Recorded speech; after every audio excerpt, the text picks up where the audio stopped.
presenta WowMX.tv.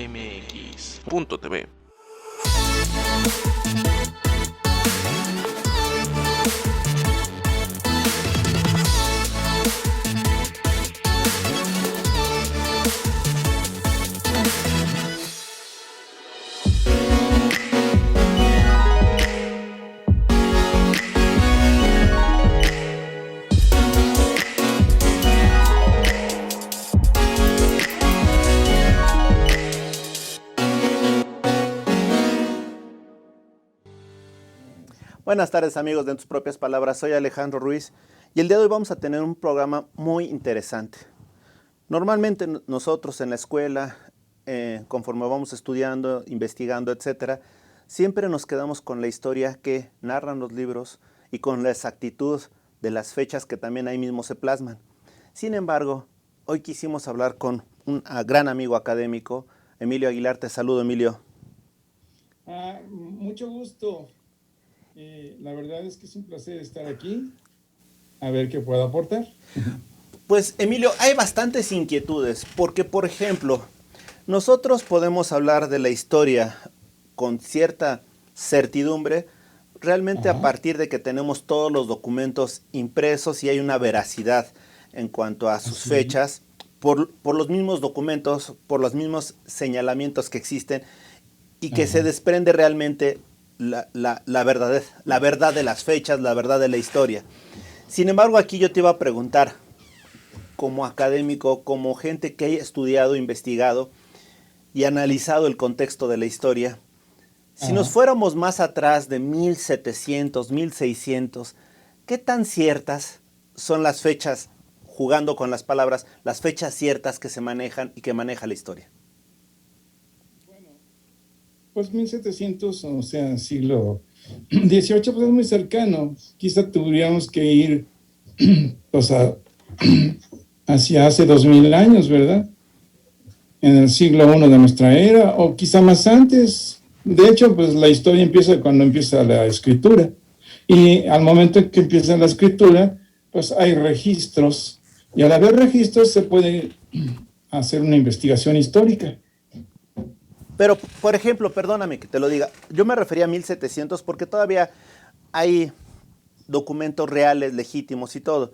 Pero conforme vamos avanzando en el tiempo, sobre todo hacia atrás, obviamente, nos damos cuenta que, por ejemplo, en la Edad Media, realmente, más que la escritura, era los cantares, los documentos que eran mínimos, etcétera. Las gestas. Efectivamente, entonces realmente no teníamos, hablamos mucho de la historia, pero es como alguna vez escribió Bernal Díaz del Castillo, si no mal recuerdo, Miguel León Portilla, La visión de los vencidos, ¿no? Pero realmente quien escribe la historia es el ganador y es el que más conserva los documentos. Seamos realistas, si por ejemplo hoy escribiéramos la historia del 6 de junio, veríamos que cada quien hablaría el INE diría quiénes son los ganadores, pero nadie se percataría de lo demás, ¿no? En ese sentido, por ejemplo, en la Edad Media, ¿qué tan ciertas son las fechas ciertas? Y, por ejemplo, si nos remontamos al inicio de la cuenta, como la historia la conocemos, el antes de Cristo y el después de Cristo, obviamente tendríamos la certidumbre de que, por ejemplo, sería comprobable que Cristo nació en el año 0 y a partir de ahí nació. Sin embargo, la misma historia nos demuestra que si lo hiciéramos con la precisión exacta, alguien mostraría que nació antes o que nació después, pero no en la fecha cierta. En ese sentido, es a lo que me refiero. Y esto, ojo, no es ninguna blasfemia. ¿Te refieres entonces a la precisión cronológica? Sí, claro, la precisión cronológica. Pues habría que hacer algunas investigaciones al respecto. De hecho, se han hecho. Incluso, pues a nivel de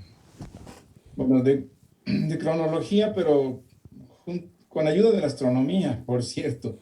Pero mira, ese ni es mi campo, ni tampoco es algo que me interese mucho. A mí me interesó más que nada las fuentes documentales del siglo I. Bueno, desde Homero, por ejemplo, que se puede decir que empieza la literatura occidental, y eso pues podríamos ubicarlo en el siglo VIII antes de nuestra era. Y pues luego, si saltamos damos un salto hacia la era común o como se le llame, época cristiana, pues ya hacemos un salto de más de 8 siglos, llegamos al siglo I en pleno Imperio Romano, donde pues había una efusión increíble de literatura, había bibliotecas, por cierto, enormes. La más conocida era la de Alejandría. Era un mundo habituado a centros de estudio, había centros de estudio, había universidades. La más conocida, pues bueno, las más conocidas son las que había en Atenas, ¿no? Y dos principalmente, bueno, tres, con la Stoa, que era el Liceo, la Academia y, y había otras ciudades como por ejemplo Pérgamo o Alejandría. Alejandría era el emporio de la sabiduría con la enorme biblioteca de Alejandría.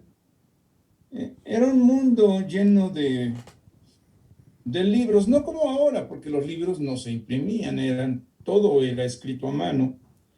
Y pues no con los materiales que tenemos hoy. La mayoría eran papiros, sobre todo en lugares de clima seco.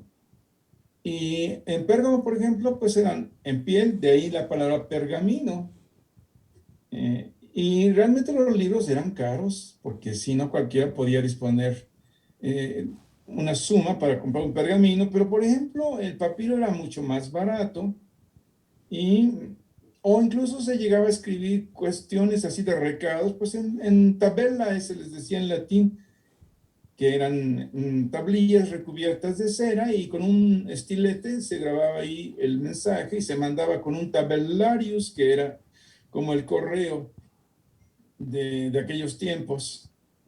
Y documentación, pues hay amplia documentación clásica, lo que quedó, lo que pasó a través de la gran labor de los monasterios, tanto orientales como occidentales, en Europa y Oriente Próximo. Se ha hecho un rescate de toda esa enorme documentación que quedó, aunque creo que nada más quedaría el 10% de todo eso que la antigüedad produjo. Y aún así es simplemente hablando de la literatura en lengua griega, pues es una inmensidad. Existe un corpus que se ha hecho en California acerca de la literatura griega, inclusive las inscripciones, no solo inscripciones, sino también hasta de monedas, etcétera, que es un corpus verdaderamente enorme. Y son millones y millones y millones de textos y de palabras. Eso de lo que quedó, porque gracias a la paciente labor de gente de la Edad Media, que fueron transmisores, es que podemos hoy contar con esa información y podemos corroborar también acerca de los personajes, no solo de la historia romana, sino de la historia griega y de muchas otras naciones a través de grandes escritores, pues nada menos algunos como Herodoto, otros acentúan Heródoto. Heródoto, que es el llamado el padre de la historia, por sus libros de historia. Pues yo les recomiendo que lean la edición de la UNAM, que es una preciosa edición en 3 tomos, a los que les gustan de la historia. Ahí se puede decir que es el despertar de la historia y del espíritu crítico, exactamente, un espíritu crítico que empezó a darse con la mentalidad típicamente griega, de poner en tela de juicio muchas cosas y ver si tenían visos de ser realidad o simplemente eran puras inventos, ¿verdad? ¿Qué Emilio, más te puedo decir ahorita de eso? perdón, No Emilio, sé. una pregunta que me está haciendo producción es, ¿por qué cuando hablas de la astronomía, cómo juega la astronomía con la historia? Perdón, es algo que nos llamó la atención. Bueno, mira, de hecho, la astronomía es una ciencia exacta y se puede trazar la trayectoria de estrellas y de constelaciones a través de los siglos. Y creo que incluso hay planetarios que tienen ese mecanismo como de reloj, ¿verdad? De poder proyectar el cielo hace tantos milenios y ver la posición de las estrellas. Entonces, te digo, es como una ciencia exacta. Y pues buscando la famosa estrella de Belén, que realmente no era una estrella, porque sabemos que era un cuerpo móvil que se movía, era muy brillante, sí, pero curiosamente se iba moviendo. Y fue vista desde Persia por estos magoi, así se le llama, o sacerdotes de una religión dualista que se practicaba ahí en la antigua Persia. Se les conoce como Reyes Magos, pero bueno, esto es parte ya también de una elaboración más tardía, rayana en la mitología, pero sabemos que existieron estos sacerdotes y que vieron esa estrella y llegaron preguntando precisamente en la época de Herodes, otro personaje histórico plenamente corroborado por la historia secular, vamos a llamarla, porque has de saber que pues hace todavía en el siglo XIX, principio del siglo XX, se hablaba del tipo de historia llamada historia sagrada. Yo me acuerdo que se hablaba de la historia sagrada, es decir, de aquellos eventos que se registraban en la escritura o en la Biblia o como se le quiera llamar. Entonces, es en base a ese tipo de investigaciones, pero pues ahí tendría que hablar un erudito en la materia, porque yo en astronomía, pues me gusta, pero ese no es mi campo. Emilio, una pregunta. Dentro Ujú. de lo que conocemos, la ciencia, perdón, la sociedad, ¿cuáles son los años o los periodos más ambiguos en cuanto a realmente saber la certeza de los documentos, la certeza de los sucesos? Es que es una pregunta muy amplia. Todo depende de la documentación, ¿eh?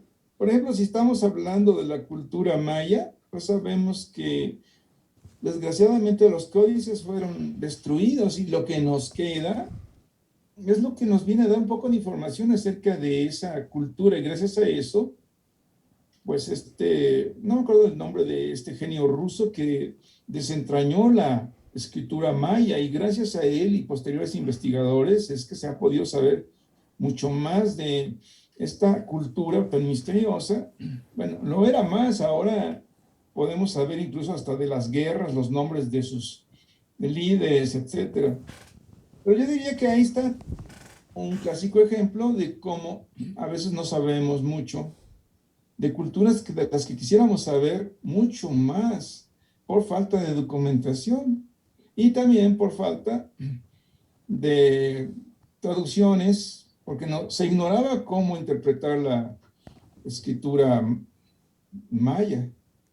Y afortunadamente, pues ya se hizo incursión en esto a través de este genial ruso y de posteriores investigadores. Bueno, ese es un típico ejemplo de las dificultades a las que, pues, alguien que ame la verdad, y no me refiero solo a historiadores, me refiero en general a cualquier campo, bueno, se va a topar, ¿verdad? Aquellos que quieran hacer la historia de la ciencia, pues se van a topar a veces con lagunas enormes. Emilio, de dónde surge tu inquietud por estudiar, por Ajá. investigar, por adentrarte a este mundo? Obvio por el amor a la verdad, una increíble sed de información y de curiosidad que yo recuerdo que empezó en mí como eso de los 12 o 13 años, estaba yo en la secundaria y afortunadamente mis padres tenían una biblioteca pues decente en la casa y yo que no hacía ni caso de los libros y que nada más me sabía de memoria los títulos y los autores, porque cuando estaba de ocioso, me recargaba yo en los libreros de la casa y me ponía a ver los títulos y me los aprendía. Pero después llegó la época en que empecé a leer los libros. Mi padre también fue una persona muy amante de los libros y compró una gran cantidad de enciclopedias, diccionarios y todo eso. Y de ahí nació mi amor por investigar primero, investigar. Si tú quieres, primero empecé viendo lo gráfico. Las enciclopedias traían hermosas ilustraciones, fotografías, etcétera. Pero después me bebía yo el texto. Prácticamente era de tapa a tapa de cada libro. Empecé a leer y leer y leer. Una avidez que yo creo que eso no paró sino hasta como a los 30 años. Ahora soy más selectivo y de plano a veces soy medio flojón porque ya no leo tanto como antes, pero yo te podría contar que hacía la lista de los libros que iba leyendo y mejor dejé de hacerla porque, pues no tenía caso. Era hermoso leer y siempre me topé con grandes interrogantes y grandes personajes. Y, y claro, hubo uno que me fascinó y creo que lo mismo le ha sucedido a muchos. Por ejemplo, me estoy acordando de un psiquiatra muy famoso brasileño que lo mismo le sucedió. Por cierto, pues él originalmente era un señor, como muchos de mis conocidos, que pues era un ateo sistemático. Ujú. Yo nunca fui ateo. Mi papá era agnóstico, pero tampoco era ateo. Este, y este señor, de apellido Curie, después me llamó mucho la atención que sacó una serie de libros sobre el personaje que a mí más me intrigó de toda la historia, que obviamente es, yo le llamo siempre Jesús, no utilizo la J para llamarlo, porque así hay muchos que se llaman Jesús en español, pero yo le llamo Jesús porque originalmente yo empecé a investigar ya textualmente en griego, en las publicaciones en griego del primer siglo, investigando su persona y la verdad me fascinó primero como personaje histórico. Eso fue lo primero que pasó. Estaba yo aún en la universidad. Y claro que pues me tocó la mera época del marxismo, leninismo y todos los ismos en la Facultad de Filosofía. Y una época de mucha represión también, porque incluso pues llegó a ser cerrada la universidad.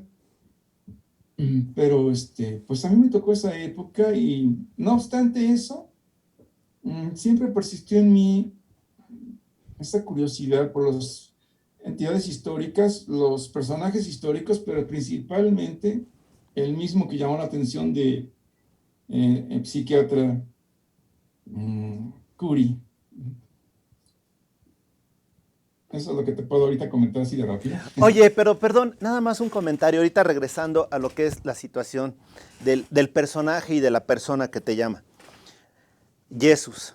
En ese sentido, me refiero, ojo, la persona como lo encontraste tú conforme a la investigación que has hecho y lo has analizado, y el personaje, porque muchos dicen que lo que han tomado posteriormente a su persona ya es una serie de facetas que destacan más para ciertos efectos. En ese sentido, platícanos un poquito. Hay una masa enorme de información que se puede clasificar en, uno es el corpus le llamo corpus, así como en estadística, llamado Caine Diatheke, más conocido como el Nuevo Testamento. Y este corpus se le llama canon, el canon neotestamentario. Fue formado por la sencilla razón de que existió la iglesia o eclesía del primer siglo, que fue por supuesto perseguida y con su sangre y vida formó este canon, porque si te tomaban preso en una persecución con algunos de estos libros, automáticamente eras carne para los leones. Pero aún así el canon de la iglesia fue formado ahora sí que a sangre y a martirio, ¿verdad? Y este canon son únicamente 27 libros, aunque a veces los orientales, algunas iglesias orientales rechazaron el Apocalipsis, no todos, la mayoría por consenso mayoritario, el Apocalipsis, que es el 27º libro, también forma parte de este canon. Existe toda masa de manuscritos por los que ningún creyente de la época iba a arriesgar su vida, que es la gran masa de manuscritos llamados apócrifos. Ahora, apócrifo, ¿qué significa? No me refiero al significado moderno, me refiero al significado antiguo. Eran aquellos escritos que no eran de lectura pública, sino de lectura privada. Apo significa eso, aparte, pues de manera individual. Y crifos, que significa escondidas, es decir, no en público. Y ese tipo de lecturas, pues, las había de a montones en el primer siglo. Hasta la fecha conocimos una gran cantidad de apócrifos que, por cierto, fueron parte de mis lecturas también. Y y te das cuenta que varían en muchas calidades. Hay algunos que se parecen mucho a los evangelios, hay otros que de plano son tan fantasiosos que se ve su factura tardía, algunos muy tardíos, como esos que han tomado ahora mucho, ha estado mucho de moda a raíz del Código Da Vinci y todas esas El cosas. caballo de Troya. Bueno, eso es otra cosa, eso ya es una novela que han pretendido contarnos la historia de que fueron unos que hicieron un viaje en el tiempo, etcétera. Pero esas ya son como quien dice reelaboraciones muy modernas, que pues la verdad uno quiere este, ser objetivo y eso no entra dentro de los documentos que están a consideración seria, la verdad. De los textos apócrifos que has leído, ¿hay Mm, alguno que destaque, que te llame la atención por su, quizá no Pues mira, por su contenido en cuanto a religioso, ¿no? Sino por su mensaje? mm, pues la verdad, algunos son ciertamente anecdotarios. Por ejemplo, la famosa anécdota de que Jesús modela unas palomas de barro y les da vida. Pues de ese tipo de narraciones puedes encontrar en algunos de estos evangelios apócrifos. También puedes encontrar mm, trozos dedicados a María, precisamente llamada la Virgen María, y también a otros personajes. La verdad, ahorita ya no recuerdo con mucha exactitud, pero sí les recomiendo a quienes se apasionen por esto un maravilloso tomo de la Biblioteca de Autores Cristianos, la BAC, de los Evangelios Apócrifos. Viene en edición bilingüe, en griego y español, algunos en otros idiomas, creo, pero principalmente griego. Les recomiendo eso para que se sumerjan en ese mundillo. Esta edición yo no la tengo, pero pues llegué a consultarla en bibliotecas. Y ahí fue mi curiosidad fue tanta que pues todo eso me lo leí, pues, además de muchos otros libros de otras religiones o filosofías, porque no paraba ahí mi curiosidad, mi curiosidad era insaciable. Yo leía libros orientales como el Tao Te Ching o el Bhagavad Gita, y cosas así, y cuando me tocó por turno, o digamos que cuando tenía esa avidez por saber acerca de el primer siglo y los cristianos, la cultura judía y todo eso, que ya traía yo mucho desde años antes, ¿verdad? Por las enciclopedias y lo que leía. Y llegó el turno, fue delicioso, la verdad, fue maravilloso sumergirme en eso. Bueno, pero me di cuenta que tenía que tener criterio. Y obviamente la historia es el criterio. Y buenos historiadores, no cualquiera, ¿verdad? Con una firma que es sustentable, es decir, textos serios, porque no cualquier texto puede llamarse serio. Y algo que aprendí en metodología de la investigación, cuando llevábamos metodología de la investigación en la UNAM, llevábamos muy buenos textos y se nos indicaba que siempre que hiciéramos un levantamiento de información en fichas, todo era antes manualmente, no se usaban como ahora las tablets y las laptops, ¿no? Todo se entarjetaba y nuestras fuentes tenían que ser serias y firmadas. Entonces, por ejemplo, una enciclopedia como la británica, en donde cada artículo es firmado, pues podía ser tomado en cuenta. ¿Por qué? Porque incluso trae bibliografía y todo eso. Y nuestras fuentes para investigación eran ese tipo de cosas. Tenían que ser autores serios que sustentaran sus puntos de vista. Eso ya era garantía de que por lo menos lo que estábamos leyendo no daba paso a supercherías ni a suposiciones. Aunque claro, depende del terreno que uno pise, ¿eh? Ahora, tengo una pregunta, Emilio. Tú hablabas del criterio. ¿Qué tan fácil o qué es tan difícil es perderte en la interpretación? O sea, si no tienes un criterio Ah, consolidado, ¿qué tan fácil es? Porque, por ejemplo, mira, ahorita, perdóname, nomás te comento, ahorita hablas de los textos sí. apócrifos y tú ya sabes cómo clasificarlos, pero para clasificarlos desde tu rigor, tienes que tener un criterio firme, saber qué es a dónde quieres llegar y qué es lo que pretendes valorar. Entonces, por eso que te pregunto, ¿qué tan fácil o difícil es tener un criterio? Hay varias metodologías. Uno de ellos, bueno, yo lo llamo bueno, por eso que a veces utilice términos griegos, es que Estoy muy habituado a todo eso, puesto que el mundo clásico se puede decir que fue como parte de mi formación. Había un método que utilizaban los griegos, que es la crisis o concernimiento de textos, una intertextualidad, que lo que dice un texto puede ser corroborado por otro y por otro y por otro en lugares paralelos, si es que los hay. Y eso para mí era algo muy valioso.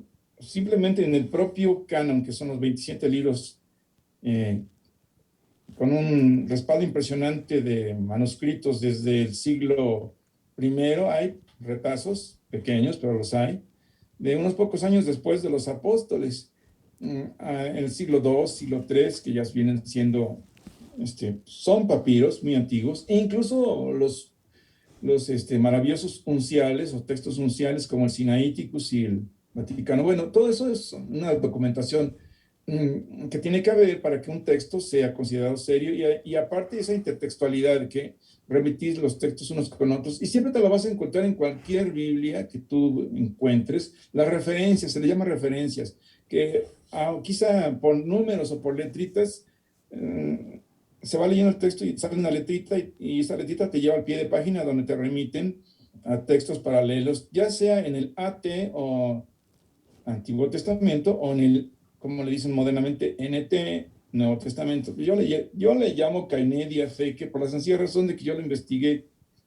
Perdón que lo diga, no es jactancia, es que para mí era lo más propio en la lengua original, que es el koiné. La koiné, porque se llama la koiné, o el griego internacional del Imperio Romano, una lengua muy extensa, se hablaba desde el sur de España hasta el río Indo y en Egipto. Es una lengua muy desarrollada y llena de literatura. Y bueno, en esa lengua se difundió, salió de su matriz, vamos a llamarla semítica, el cristianismo, y se trasvasó a esa matriz internacional y se regó por todo el imperio gracias al trabajo. No, eso no fue automático, fue el trabajo de los apóstoles y en concreto de uno que es conocido como Saulo, rabino, por cierto, rabino educado por Gamaliel. ¿No? Te puedes ver que hay toda una serie de relaciones que te van diciendo de la historicidad de los textos de los que estamos hablando y su relación con otros textos. Es una red, es una red. Y si la red, testimonio de la veracidad de un texto, pues tú no puedes ir, saltarte eso olímpicamente como muchos pretenden. La verdad, luego, leyendo incluso a buenos autores, me llevo unas sorpresas cuando veo su ignorancia de esa red de intertextualidad. Y se desilusiona a uno, porque uno dice, bueno, creí que era serio, pero no es tan serio, la verdad. ¿A quién te toca respetar dentro de los historiadores que conocemos? Bueno, probablemente historiadores especializados en este campo. Sí hay algunos, ¿eh?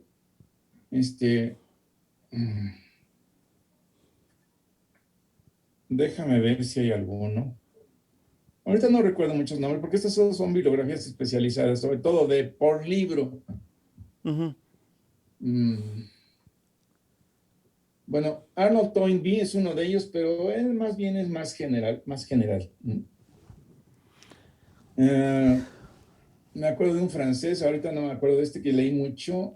Se llama... No, muy bueno ya a esta edad que tengo para acordarme de tanto nombre.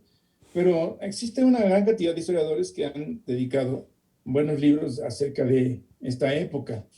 Ahora, si nos vamos al terreno ya confesional, pues hay una gran cantidad de autores, tanto católicos como, vamos a llamarle protestantes, por llamarle de alguna manera, que han dedicado libros, pues ya prácticamente a secciones completas de los libros canónicos. Bibliografías, pues podríamos subir una bibliografía si tú quieres al canal para quien le interesara. Bueno, claro que sí, y eso lo agregaremos posteriormente, ¿no? Me parece muy bien lo que tú estás comentando. Pero, por ejemplo, mira, Hay a veces pasa que Mm. cuando analizamos algo lo queremos ver con los ojos de la fe y no nos vamos al criterio Ah, rigorista. Y por el otro lado, hay veces que sí. cuando tenemos un criterio rigorista, como que prescindimos de lo mágico. O sea, no hemos llegado al justo medio. Te pregunto, para Ajá. analizar a la historia en general, y reitero, en general, ¿qué es lo primero que debemos de ser? Primero debemos de ser unos curiosos de saber la verdad o atender a la verdad que conocemos y de ahí partir. Mira, yo creo que la verdad es algo difícil de conseguir, ¿eh? Se obtiene investigando.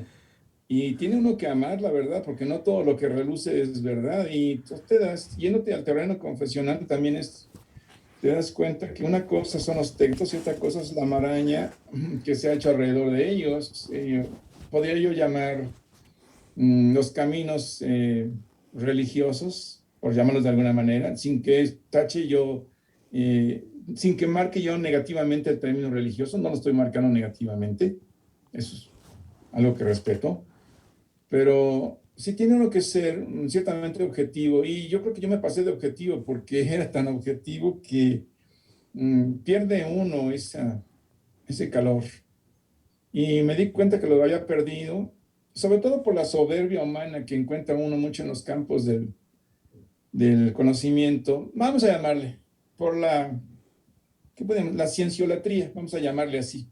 Porque hemos hecho a veces de la ciencia una vaca sagrada. Y eso era muy obvio para mí en mis tiempos de estudiante y sigue siendo ahora más obvio. El culto a las grandes figuras, ¿verdad? De cada campo, que son Magister Dixie, el maestro dijo, y no hay apelación. Pero cuando me di cuenta que eso no era propio para un acercamiento más íntimo a los textos, pues ya había yo salido, por cierto, de mis estudios, estaba yo trabajando y me iba bien en otros aspectos, pero me di cuenta que tenía yo una laguna muy grande. Conocía yo los textos, pero no esa intimidad con los textos. Y es cuando te digo que empecé a recurrir a esa síncresis o concernimiento de una lectura, concernirla con otra y ver cómo se arrojaban luz unos con otros.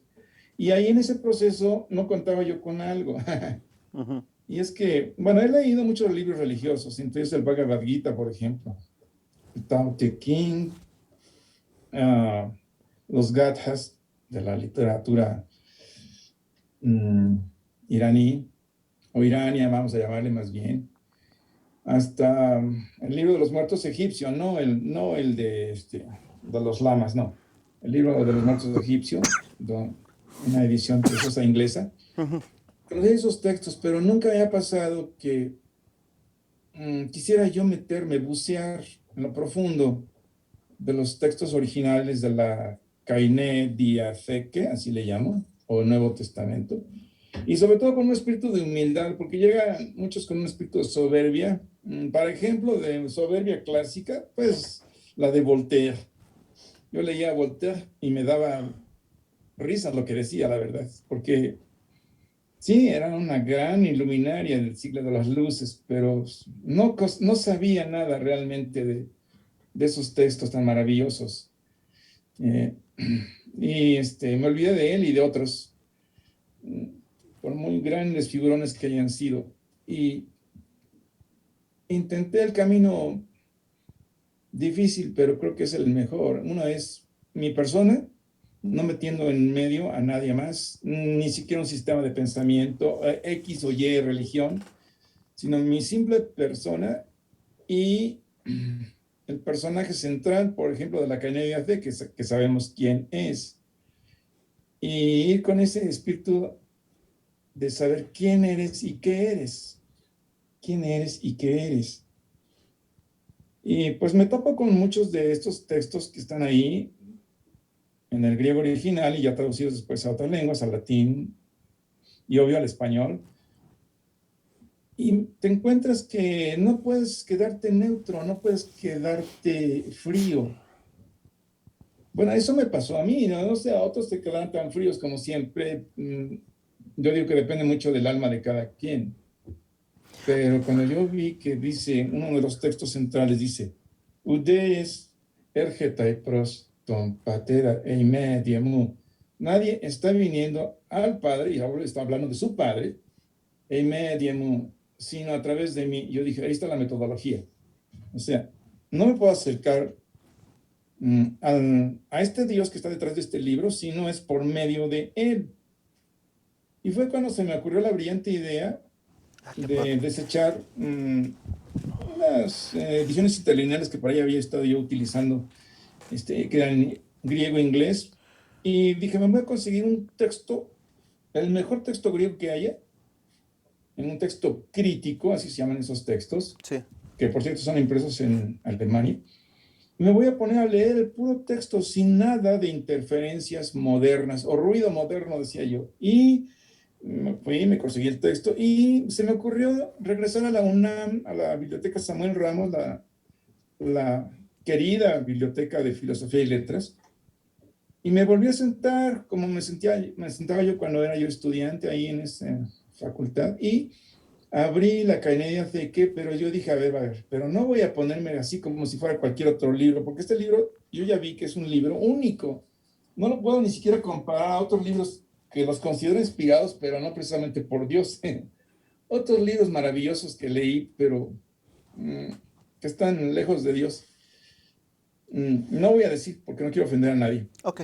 Pero me puse a leer la Canedia Ceque con una oración de por medio, humilde, porque me acordé de la soberbia de muchos de mis conocidos. Algunos fueron uno que otro maestro mío y otros leí sus obras, acordándome de Voltaire también.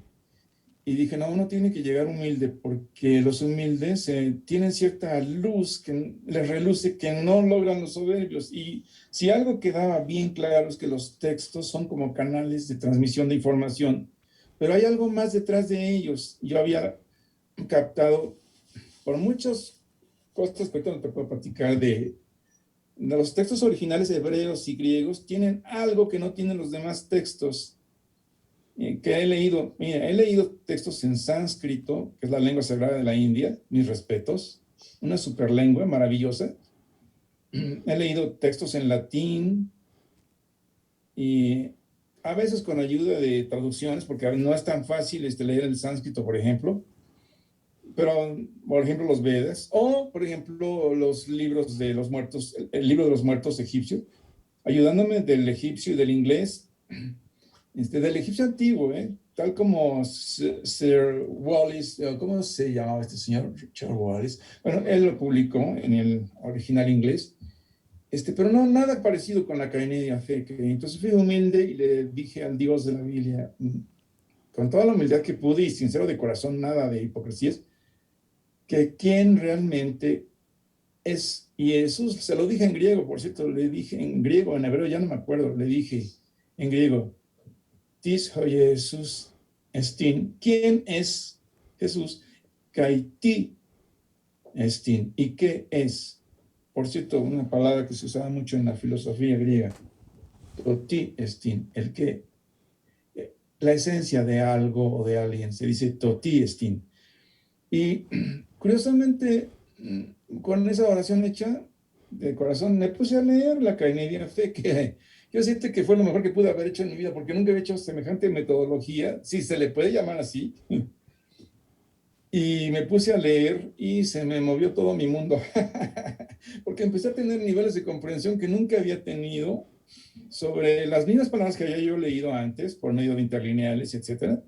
Ahora directamente del griego, sin ayuda de nada, y bueno, lo comprendía yo bastante bien. Y textos muy difíciles que incluso tuercen algunas religiones, por llamarlos así. Y ahí fue donde empezó a haber luz espiritual. Yo no sabía qué era eso, ni tampoco yo no veía en Jesús un ser divino. Quiero que lo sepas. Yo lo veía como el ser humano más intrigante que jamás ha habido. Tal como le pasó también a este psiquiatra brasileiro. Por eso lo cito, porque muy parecido, aunque yo no era ateo, siempre fui teísta. porque percibía yo desde chamaco algunas cosas. Bueno, pero el caso es que ahí es donde empezó esa investigación profunda y captar lo que transmiten los textos. Y claro que muchos otros ya lo han entendido y yo lo estoy contando desde mi perspectiva muy personal de estudiante de la verdad, pero a muchos incontables seres humanos les ha sucedido lo mismo, lo mismo, lo mismo. Y yo estaba totalmente fuera de un contexto religioso, nada que ver con ninguna X, Y o Z iglesia, nada, estaba muy aparte. Es más, no quería yo saber nada de iglesias ni religiones, nada. Pero me doy cuenta que este libro es para todos, porque yo no era de ninguna tendencia espiritual y sin embargo empiezo a captar esa luz maravillosa. Y eso es lo que me decidió a investigar más. Claro, después apliqué las metodologías aprendidas, fichaba yo los textos en griego o en hebreo que me gustaban y que yo sabía que se concernían unos con otros, y se forman una trabazón, que es lo que actualmente se conoce como teología bíblica. Y me doy cuenta que la teología bíblica tiene solidísimos fundamentos en texto porque vosotros ya lo hicieron muchos siglos antes que yo o que cualquier otro que venga después de mí, por el simple hecho de que los textos se conciernen y se iluminan unos sobre otros. Pero deja de eso. Hay un nivel espiritual que se ilumina en el ser humano. Yo digo, si se pudiera tomar con los modelos aparatos que hay de examinar el cerebro, la lluvia de energía que se desata en la mente o en el cerebro de un ser humano que está experimentando la lectura, ya no digo de la oración, la lectura bajo una revelación de esa luz, yo creo que se desencadena una tormenta dentro del cerebro humano, porque empiezas a captar cosas nunca antes sospechadas. Y una de esas cosas que yo vi es que ya no vi a Jesús como lo veía, como simplemente un ser histórico, un personaje totalmente fascinante, pero si no vas al meollo que es lo divino, o como dirían otros, sobre todo los ingleses, lo luminoso, pero lo realmente luminoso es un término que muy pocos buscan, ¿eh? Yo lo utilizo. Y lo luminoso está en cualquier ser humano. Esa inclinación del corazón hacia lo sobrenatural, lo luminoso. Pero en el caso de Jesús era lo máximo sobrenatural, y eso es lo que te puedo decir. Esa fue mi experiencia a solas. Cambió mi vida de muchas maneras, para bien, y además de que, pues, bueno, yo siempre tendí a ser, ¿cómo te diré? Pues de un ánimo positivo, nada negativo, a pesar de que viví cosas muy negativas en esa época de estudiante, porque vi muchas cosas que para qué te cuento, pero siempre tendía a ser positivo, pero cuando conozco yo pues este nivel de información que traen los textos, pero que tú no puedes acceder por ti mismo, necesitas algo que te lleve a ello, adquieres algo más que una alegría, no sé, se puede llamar gozo, y hay una palabra que se utiliza mucho en estos textos antiguos, la charis, bueno, no, la jara, así se dice en griego, jara o gozo. Yo no sabía que era eso, porque ese es otro nivel de la felicidad, la jara o gozo. Y yo decía, es que pues aquí, por ejemplo, me puede estar lleno del cocol, pero si yo tengo jara, no me importa. Y empecé a entender por qué, por ejemplo, Francisco de Asís, a veces se comportaba como un loquito que tanto decepcionaba a los que lo veían como santo, porque cuando él era llevado de esa jará, de ese gozo, pues no le importaba ser como niño, ni le importaba interactuar con los animalitos, aunque lo consideran un loco o un visionario. Entras tú en ese gozo tan maravilloso. Es momentos, no digo que siempre, es hermoso. Son momentos que cada quien tiene en su experiencia muy personal, muy única. Y eso es lo que me gustó. Y yo te digo que es como un enamoramiento, es enamorarse. Oye, Emilio, perdón, Pero, pero aquí tengo mm, una duda de lo que me estás comentando. sí. ¿Tú crees que realmente, y regresar, nada más retomando una parte de lo que comentabas, Mm. ¿tú crees que realmente haya hombres o mujeres realmente ateas? ¿Perdón? ¿Tú crees que realmente haya personas ateas o siempre existe, en forma absoluta, o siempre existiera un viso luminoso, como lo has dicho, Ah, mágico, o siempre bueno, existirá ese elemento especial que justifique a una deidad, aunque se llamen ateos? mira, yo pienso que en el fondo, y ellos lo sabrán mejor que yo, porque cada quien es como es, debe de haber algo luminoso, pero en su voluntad han dicho que no. Y yo conozco y te puedo de grandes maestros de la universidad y de otras universidades que decidieron decir no y así se murieron con el no. Me da mucha tristeza, la verdad, porque siendo unas lumbreras, pues se privaron de eso, pero pues en mi camino yo no pude privarme de eso. Y me felicito hasta la fecha porque ha sido la fuente más profunda de, no sé, ¿qué te puedo decir? Lo más vital, lo más hermoso, lo más gozoso que me ha sucedido en mi vida y que me sigue, porque esto es del diario, no creas que es de un momento y ya pasó y ya me olvidé. No, no, no, no, no, esto te deja huella para toda la eternidad. Eh, y yo respeto que a quien dice no, porque en eso, pues sí, somos como Dios. Podemos decir no a algo y ni siquiera nuestro gran creador nos va a querer modificar. Ese es el, eh, bueno, el liberum arbitrium, Sí, sí, sí. libre albedrío. El libre albedrío. Y eso es Sí, justamente... del que por cierto, pues escribió un gran humanista, una obra genial de libero arbitrio, nada menos que Erasmo de Rotterdam. Claro que por ahí le siguió una contestación desde el campo de batalla cristiano con Lutero, que escribió De Servo Arbitrio, o sea, acerca del arbitrio esclavo, en dos perspectivas muy diferentes. De todas maneras, el ser humano puede decir no y sostenerse en eso bajo su propia responsabilidad, Pero es que porque siempre sí existirá hay la consecuencias. pero siempre existirá la responsabilidad del ser humano al final, ¿no? Exacto, O sea, siempre.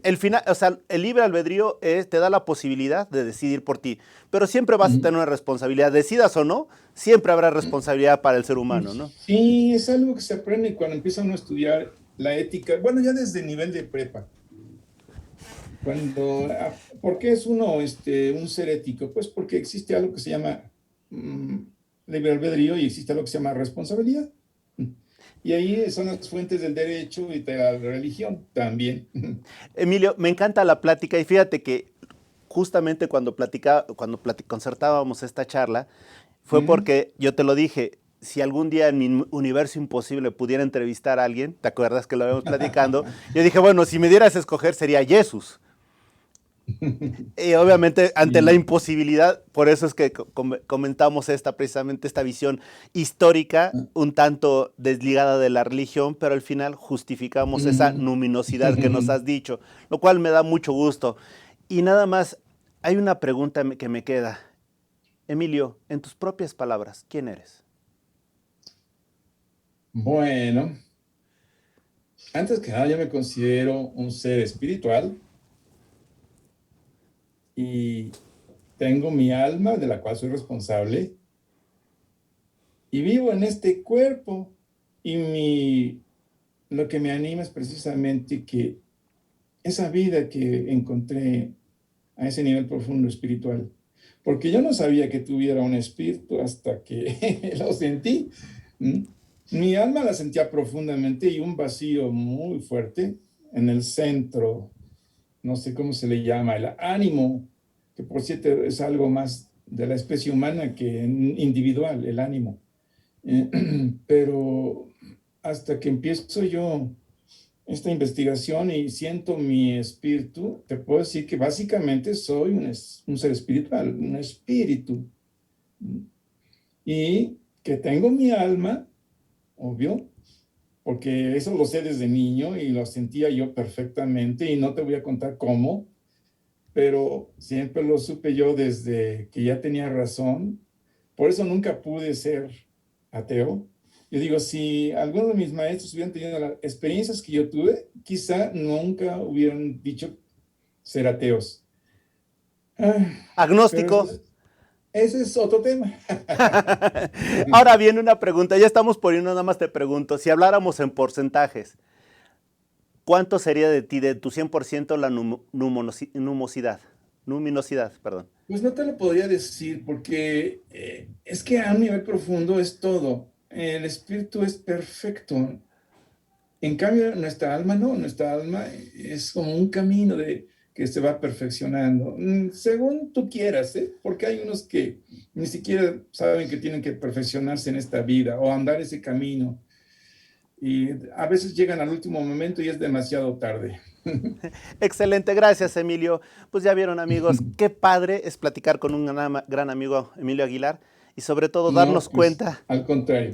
Gracias. Es muy padre encontrarse con personas como tú. Te lo agradezco y sobre todo nos estamos llevando esta experiencia histórica desde el alma, esta luminosidad. Muchísimas gracias a ustedes. Un abrazo Emilio. Agradezco esto. Gracias. Hasta la próxima amigos. Hasta la próxima.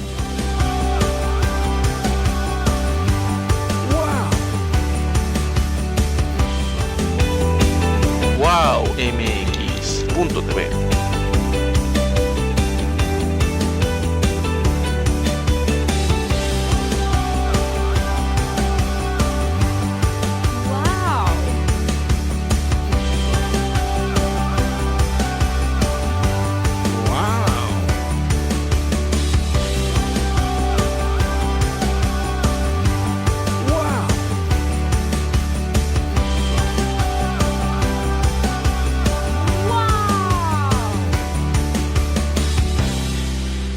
Wow MX.tv.